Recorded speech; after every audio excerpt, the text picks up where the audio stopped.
here is another journal that will be going into the shop. And this one is 7.5 by a little over, like 10 1/4. This one is a repurposed book, and it has paper, it has fabric, and more paper and some fabric here on the spine. And this one is just filled with florals and papers and fabric and photographs and things from various books and pieces, parts that I've collected over the years. So I'll just go over it briefly. Now, the way I have it set up is I have inserted a lot of different pictures in here, and I've just put it with a little piece of tape so that if you want to collage, or if you want to make some tags, or if you just want to paint and draw in it, you have the freedom to make those choices. So here is this little flip out. You know, I've got oodles of stuff that I always put in there. I try to keep it based on the theme, and to me this just is like, you know, garden, spring, whatever you might want to call it.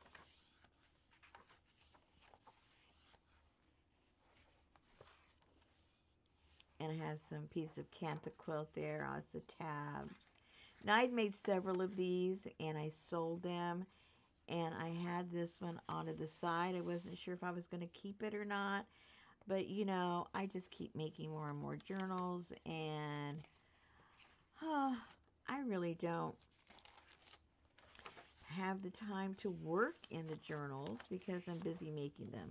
It's more fun to make them for me than to actually work in them. I have maybe 3 journals I work in addition to maybe my glue books that I have. But other than that, I just like to make them. Just make them. And so what I do, because that way, every journal I think of, ooh, I'd like to have one of those, then I just make it, and and that's it. I just make it. Go, that would be a cool journal to have. I think I'll make some. But then, you know, it's off to the races to the next one.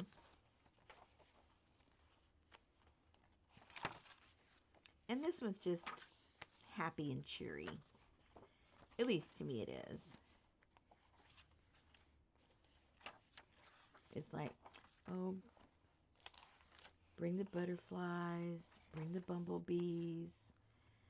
Let's just have a garden party. Don't forget the dragonflies. They're very important. And I have, through the journal, I have some bark cloth too. I love the texture of that.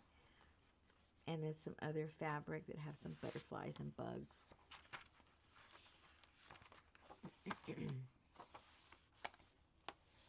And this is paper and some fabric.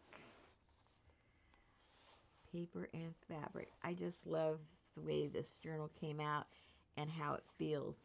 And so whether you have a garden or you don't have a garden, I think you need this so you can document, you know, whether you buy flowers, whether you're given flowers, whether you grow flowers. This would be a pretty place to put a few of those dried flowers and write down some of your memories about your garden or your imaginary garden, whatever it may be. And everybody's got bugs. Whether you have a garden or not, you got bugs, right? Okay. All right. I think this belongs in your home.